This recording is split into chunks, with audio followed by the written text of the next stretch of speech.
کوئی ضرورت نہ ہو، جس کی فکر کی کرنے کی، جس کو کنسیڈر کرنے کی کوئی سرے سے ضرورت ہی نہ ہو.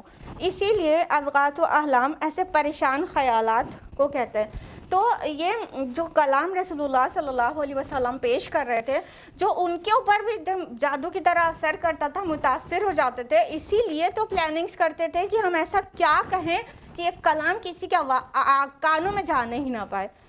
تو اب بہتوں کو یہ کہہ کے گمراہ کرتے تھے یہ تو پریشان خیالات ہیں، اس میں کچھ رکھا نہیں ہے، یہ کچھ ہے نہیں، جو کلام پیش کرتے ہیں کچھ بھی نہیں، بالکل پریشان خیالات ہیں، اس کو غور کرنے کی سرے سے ضرورت ہی نہیں ہے، یہ کہتے تھے. جبکہ ابو جہل، اخنس اور یہ خود چھپ کر راتوں کو آپ صلی اللہ علیہ وسلم کے گھر کے باہر جب آپ تہجد میں قرآن پڑھا کرتے تھے تو اپنی رات کی نیند قربان کر کے سنا کرتے تھے. اتنی لذت ملتی تھی ان کو اس کلام سے، لیکن ان کو چونکہ اپنی چودراہٹ چاہیے تھی اور کبر تھا ان کے اندر، اور رسول اللہ صلی اللہ علیہ وسلم کی اطاعت ان کو منظور نہیں تھی، اسی وجہ سے تو کچھ بھی پلان تو کرنا ہی تھا، کچھ بھی بہتان تو لگانا ہی تھا. تو کبھی کہتے ہیں پریشان خیالات ہیں، کبھی کہتے ہیں خود گڑھ لیا اس نے. یہ کہتے ہیں اللہ کا کلام ہے لیکن کوئی فرشتہ نہیں آتا ان کے پاس، بلکہ انہوں نے تو خود گڑھا ہے.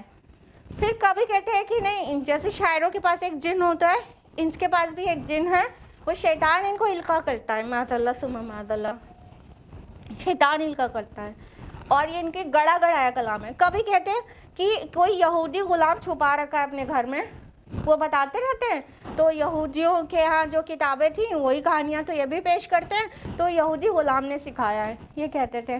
تو آن دا ہول بات تو یہی ہوئی کہ اس نے خود گڑھا ہے، معاذ اللہ. اور کبھی کہتے ہیں بل ہوا شاعر، بلکہ یہ تو شاعر ہے. شاعر کہہ دیتے تھے رسول اللہ صلی اللہ علیہ وسلم کو، جبکہ ہمارے پیارے نبی کی شان یہ تھی کہ کبھی ایک شعر بھی درست طریقے سے آپ نے نہیں کہہ پائے.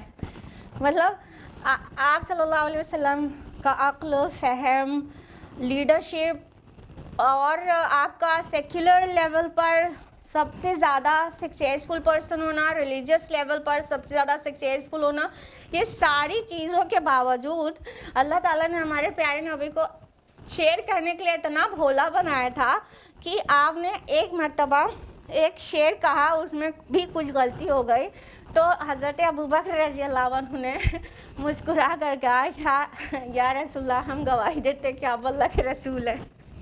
مطلب یہاں آپ کا کام ہی نہیں ہے شعر کہنا، ایک شعر آج تک آپ نے کہا ہے وہ بھی غلط ہو گیا. تو ہمارے پیارے نبی کے پاس اتنی عقل اور اتنی سمجھ تھی ہر بات کی، لیکن شعر کہنا آپ کو آتا ہی نہیں تھا، سبحان اللہ.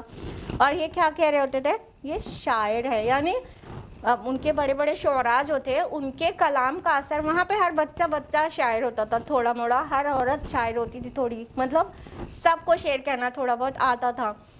تو اور جو ان کے مطلب بڑے شعراء ہوتے تھے تو ان شعراء کے کلام کا اثر، ان کے اشعار کا اثر لوگوں کے ذہنوں پر ایسا ہوتا تھا کہ بالکل متاثر ہو جاتے تھے بری طرح.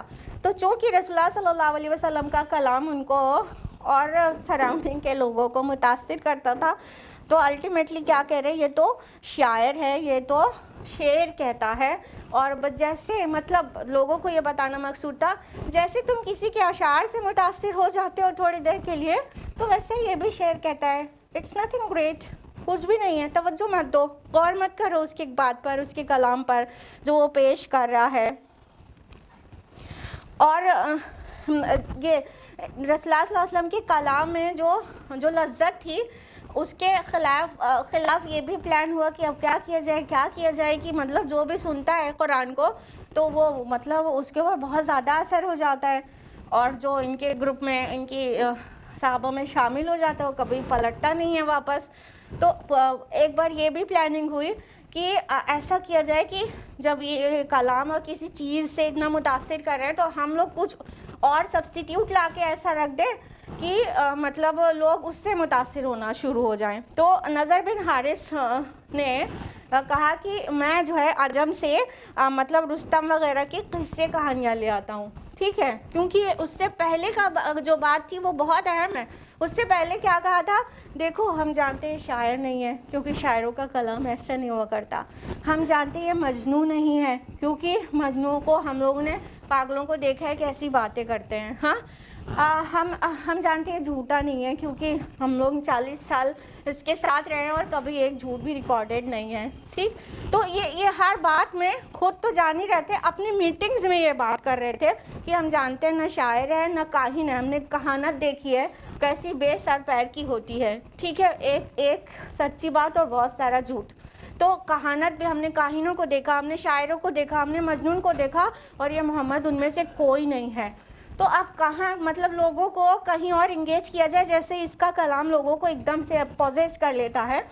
تو پھر نذر بن حارث باہر سے کچھ قصے کہانیاں لے آیا، لہو الحدیث جس کو قرآن حکیم نے سورہ لقمان میں کہا ہے، ٹھیک، کھیل تماشے والی باتیں.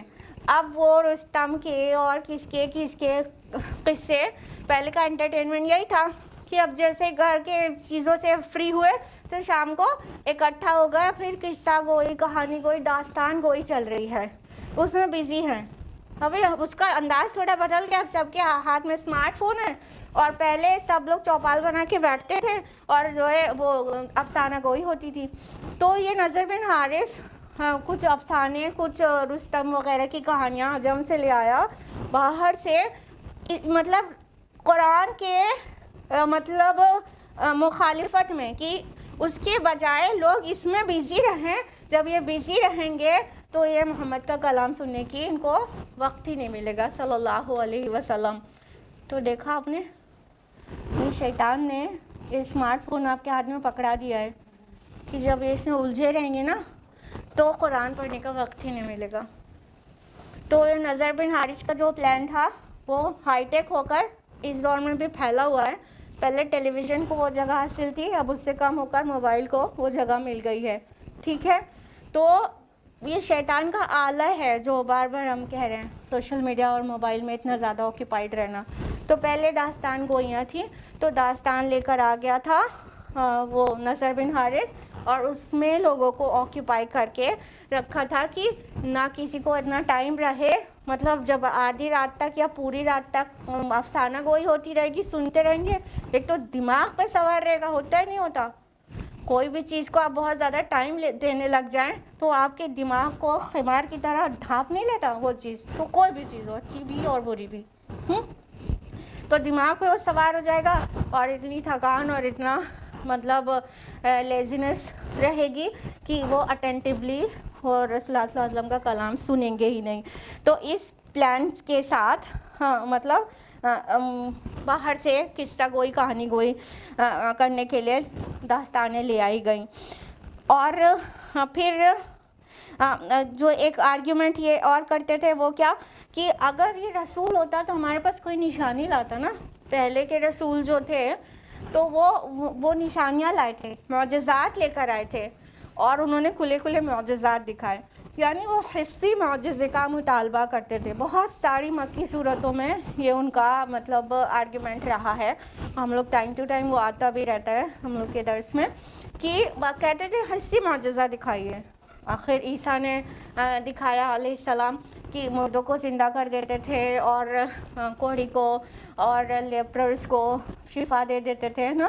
تو اب آپ حصے معجزہ دکھائیے. موسیٰ علیہ السلام عصا کو سانپ بنا دیتے تھے، جبکہ یہ سارے معجزات قرآن حکیم سے بہت زیادہ واضح ہوتے ہیں کہ سارے معجزات اللہ تعالیٰ کے ہاتھ میں تھے، اور صرف تب ہی ان سے ظہور ہوا ہے ان چیزوں کا جب اللہ نے چاہا ہے. اور رسول کے ہاتھ میں بھی اس ٹائم کے علاوہ ہر وقت رسول کے اپنے بس میں نہیں تھا کہ وہ کر لیتے. یعنی موسیٰ علیہ السلام کو جب اللہ نے حکم دیا کہ وہ لاٹھی کو ڈالیں اور وہ سانپ بن جائے تو تبھی بنی نا. جب اللہ نے حکم دیا چٹان کو مارو تو اس میں سے چشمہ بہہ نکلے، تو جب اللہ نے حکم دیا تبھی ہوا نا. باقی ٹائم وہ صرف لاٹھی تھا، ان کا عصا صرف ایک اسٹاف تھا اور کچھ بھی نہیں تھا. وہ باقی ٹائم صرف اسے اپنا چلنے اور پتے جھاڑنے کے لیے ہی استعمال کرتے تھے. لیکن یہ حصے معجزہ مانگ رہے تھے کہ تو اس لیے نہیں مانگ رہے تھے آپ ابھی معجزہ دکھائیے ابھی ہم اسلام میں داخل ہو جاتے ہیں، اس لیے نہیں تھا، اس لیے تھا آپ کی دعوت کو جھوٹا بتانے کے لیے کہ چونکہ آپ معجزہ تو دکھا نہیں رہے، تو آپ سچے ہوتے تو آپ معجزہ دکھاتے، کوئی نشانی لے کر آتے جو ثابت کرتا ہے کہ آپ اللہ کے رسول ہیں، تو باقیوں کو یہ بہکا رہے کہ کوئی معجزہ دکھایا نہیں دکھایا تو یہ سچے رسول نہیں ہیں، یہ تو سرداری چاہتے ہیں اپنی، معاذ اللہ ثم معاذ اللہ۔ تو یہ پلاننگز تھی، اور آیت نمبر 5 تک ہم لوگوں نے کیا ہے، اور ٹائم اپ ہو چکا ہے، اس لیے اب ہم آگے کنٹینیو نہیں کر سکتے، درس سیرت اور درس حدیث کا وقت ہے، آج ہم لوگ یہیں پر رکیں گے۔ اللہ تعالیٰ سے دعا ہے کہ وہ ہم سبھی کو قرآن مجید پڑھنے، سمجھنے، غور و فکر کرنے، اس کے مطابق زندگی کو ڈھال دینے کی اور غیروں تک پہنچانے کی توفیق عطا فرمائے، آمین۔ وآخر دعوانا الحمدللہ رب العالمین۔ السلام علیکم ورحمۃ اللہ وبرکاتہ۔